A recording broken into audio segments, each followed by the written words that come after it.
What they call Obamacare is in serious political trouble, and another assault may be coming up. I don't know if this is going to succeed, but Hobby Lobby is suing to say, look, this mandate shouldn't force us to pay for contraceptive-style drugs.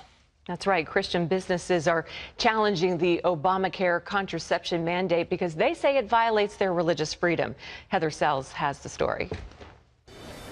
Hobby Lobby founder David Green owns the Oklahoma-based Christian arts and crafts store chain. Sharing the gospel, he says, is the driving force behind his quest for success.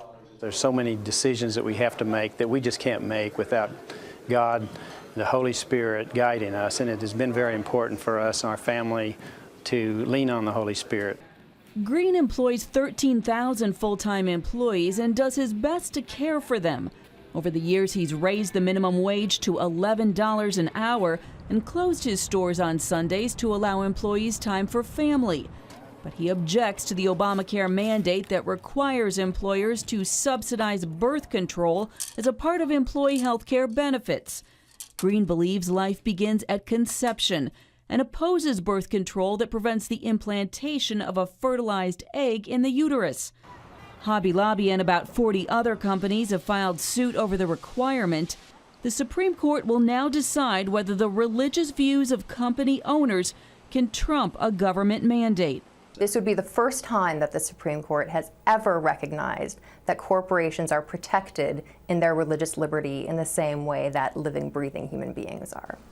White House spokesman Jay Carney says the health care law, quote, puts women and families in control of their health care, and notes that churches are exempt from the mandate. So far, the lower courts have been divided on the issue, giving the Supreme Court even more reason to weigh in. Heather Sells, CBN News. Well, Jay Sekulow of the American Center for Law and Justice is here with us now. And Jay, what do you think about this one? It's a tough call for the Supremes, but we're not talking about abortion, although people think that morning after pill is a type of abortion. Right. But it's being presented as opposition to contraception, which is a losing game. Yeah, and that's not really what the issue is. So the groups that are opposed to what Hobby Lobby and others are doing. By the way, Pat, we've had 7 of these cases. We've gotten injunctions in all 7, including at the Court of Appeals level. We have one that is at the Supreme Court right now on an issue, but we did get the injunction in place.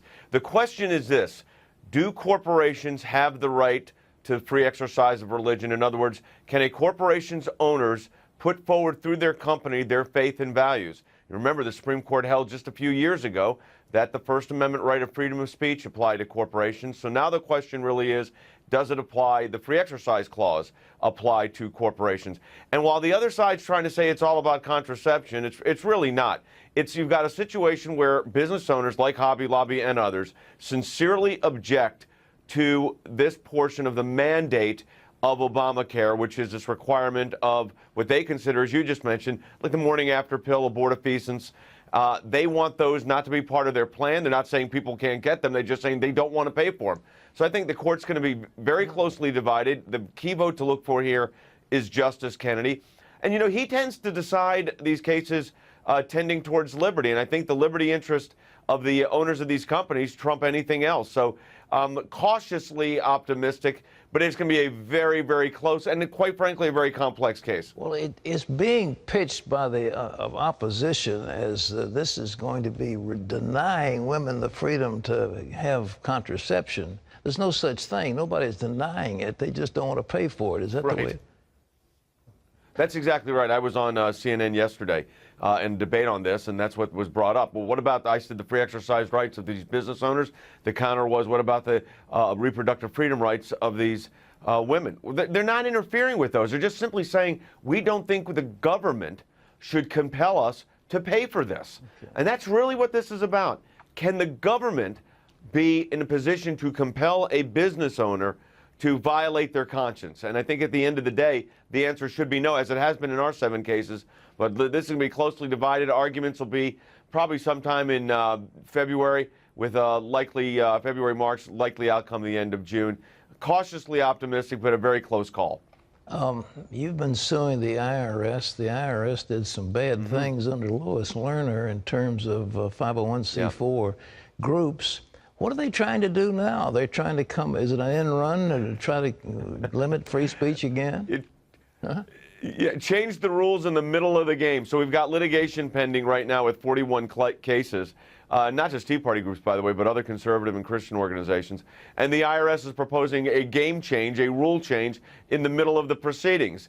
And these rule changes, and Pat, you're one of the main architects of this whole revitalization of political engagement by conservative and Christian organizations. They believe that the distribution of voter guides or even get out the vote campaigns are not social benefit. Which is absurd. But this is the new position the IRS is going to advocate. And they want, it's basically a post hoc justification for their already acknowledged illegal behavior. I think the courts will see right through it if these, in fact, become the regulations. But they've got to go through a long process for the regulatory review. And believe me, we will be fine. They call them comments. Trust me, your American Center for Law and Justice is going to be filing comments. You can bet on that. Is this being driven by the White House? I mean, it's obviously ideological, and that whole thing that was going on before, I mean, it was right out of the White House. What do you think about this one? Yeah. Oh, absolutely. I mean, they got the Treasury Department issued these proposed regulations. You know they're in consultation with the White House, with the president and his staff, certainly with the chief of staff and the White House counsel. And these proposed regulations say a get out the vote drive is now deemed to be purely political activity, not qualifying, in their view, not qualifying for social welfare benefit. And how is it that getting people to exercise their right to vote is not a benefit to the social welfare of a community? I don't get that.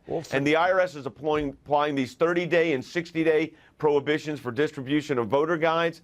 You know, they tried that in campaign finance before. Those have all been struck as unconstitutional. So this is the ongoing saga of an IRS that is incapable of self-correcting. Jay, they've got to take over this monstrous health care law. How can they possibly do it?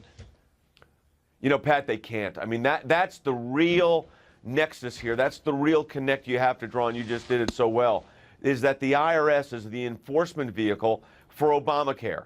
That means those IRS agents that have been sharing information with parties they should not be doing it, sharing it with other government agencies, are going to have your most sensitive data, your health data, and they're going to be in control and enforcing it both from an economic standpoint and all this data sharing. And I think, Pat, that should be causing the American people a lot of nervousness. With the rollout of Obamacare being such a disaster, with the healthcare.gov not operating, with no one registering to do this plan, the idea that the IRS is going to be, you know, the equivalent of the police in enforcing this should be sending chills up everyone's spine. I can't even believe that they decided to let the IRS do it. And in light of all these problems, you'd think they would have figured out another way.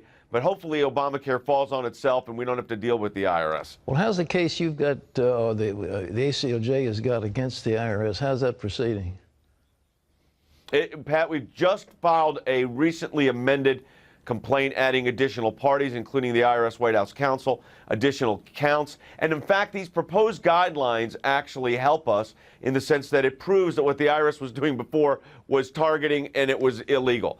So I'm really optimistic. The government's response is not due until the middle of December. So we'll get their response in the middle of December.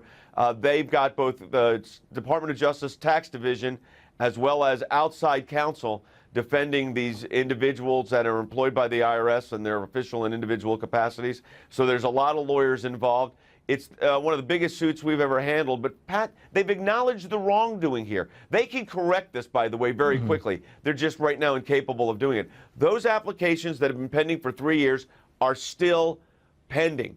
And before these fake proposed guidelines were issued yesterday, remember, they were offering this deal. If you'll do 40% or less of your activity is deemed, quote, political, we'll automatically give you the exemption. It used to be 49%. So if you surrender 9% of your constitutional rights, you'll get an automatic exemption. No one's buying any of this. The IRS is doing these post hoc justifications. It's a big case, big repercussions. Right. But, you know, as you know, that my first job out of law school, that's what I did. Yeah. I was an IRS lawyer. So it's, and one of my a co-counsel on the case was actually in my same office at the IRS, so we're working the case together. His name is Julian Fortuna, lawyer in Atlanta. He's working with us. We got former U.S. attorneys involved. We've got the A team is litigating this case. Obama wants to pack the D.C. circuit, put 3 more judges on a circuit that doesn't need any more judges. All liberals, some feminists, one's a feminist. Come down always on feminist causes. Will this case come before the D.C. Circuit with that reconstituted body, or how's it going to shape up? No, it does. I mean, the initial is before the trial court.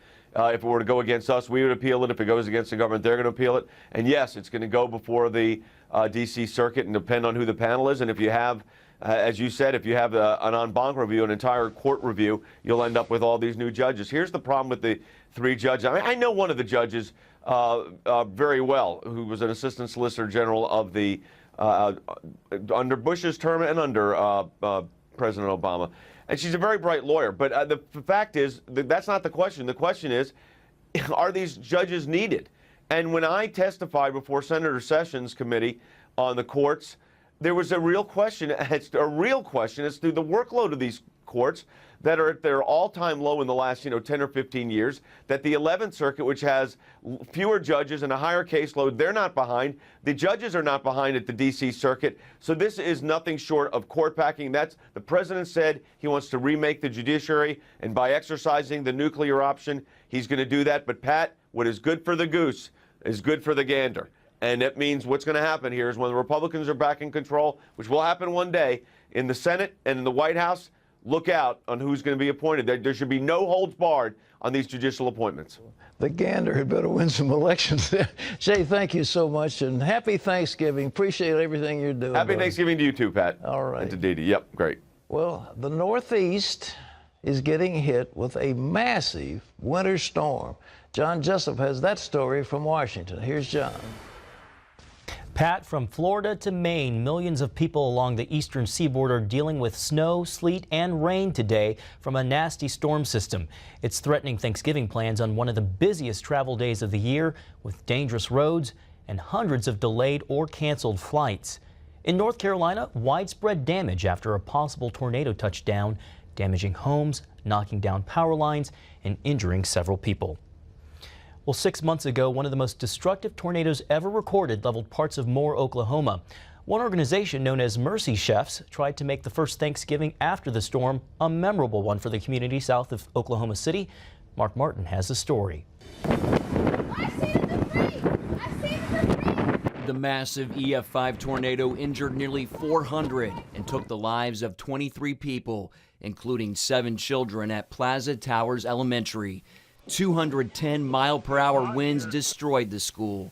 A memorial of 7 crosses honors the lives of the students. The 2-mile-wide tornado also leveled Briarwood Elementary. Teacher Donna Goodman hunkered down under a desk with 15 students when the twister hit. All of a sudden I saw daylight, and I realized that the roof was coming off. And then I just remember shutting my eyes really tight, holding on to the kids that I could touch, and telling them it was going to be okay. We were going to make it. A hot Thanksgiving meal provided by Virginia-based Mercy Chefs and Southgate Baptist Church and Moore helps a community that's been through so much to heal. One of the things we hope that they don't experience today is the feeling of just being in another line for a handout. We want to set a table of hospitality. We want them to feel welcomed and valued. We want to serve them. Forget about their problems for a while. It's nice to see that expression on their faces when that level of anxiety leaves their face, leaves their body for a moment. As much as anything else, I love to see the church be the church, and to see people from all kinds of backgrounds, all denominations, were able to come together and serve and have one directive and one motive, and that is to care for people and to share and to show the love of Jesus Christ. We're always thankful for our families, for our homes, for the God who saved us. But this year, people are going to realize what they were saved from. People were saved from death. People were saved from destruction. People were pulled out from rubble where they should have not survived. And it makes you more thankful for the life that you have. In this season of Thanksgiving, survivors of the Moore, Oklahoma tornado share a meal prepared by generous, merciful hands. It's a boost to those who have suffered great loss and press on to rebuild. Mark Martin, CBN News. Pat, I was there on the ground immediately after the storm in Moore, Oklahoma, and I have to say some of those people are the most resilient people you'll meet. Oh, it's beautiful. And what Operation Blessing, they built a house out there for somebody. It's gorgeous. And Mercy Chefs did a tremendous job. They're located right here. And the head chef is one fabulous cook. He can really, he's Cajun, you know.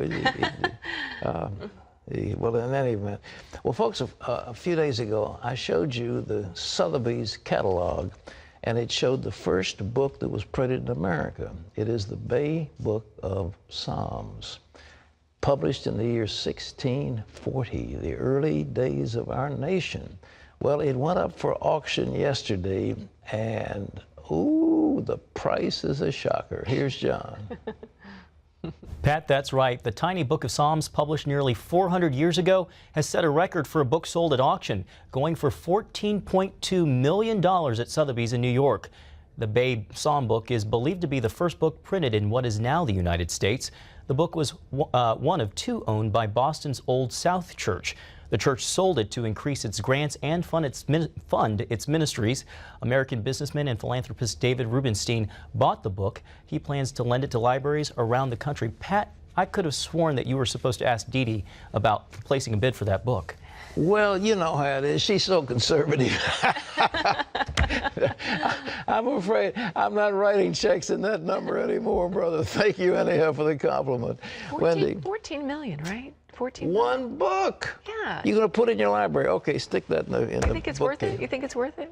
Oh, it's the first book printed in America. Sure it is. It depends on what is worth. What's it worth to you? It's worth what somebody will pay for it, and David Rubenstein's a wealthy guy, and so to him it's a priceless treasure. Yeah, it really is. Okay, but it's interesting, the first thing printed was the Bible. Keep in mind where this country came from. The White House has made a holiday appeal to Iran for the release of 3 Americans, including Pastor Saeed Abedini. White House spokesman Josh Earnest says President Obama brought up the prisoners during a phone conversation with Iranian President Hassan Rouhani earlier this fall. The White House asked the Iranian regime to consider releasing the Americans on humanitarian grounds. The Christian owners of a bed and breakfast in England who refused to rent a room to a gay couple have lost their appeal at the UK's highest court. Peter and Hazel Mary Bull were sued and ordered to pay damages for turning away a male couple at their establishment. The Bulls appealed to the Supreme Court asking for reasonable accommodation of their religious beliefs. They say their policy is based on their Christian belief that marriage is a union of a man and a woman. The court dismissed the case, saying the policy amounted to sexual orientation discrimination. Well, you can always get the latest from CBN News by going to our website at cbnnews.com.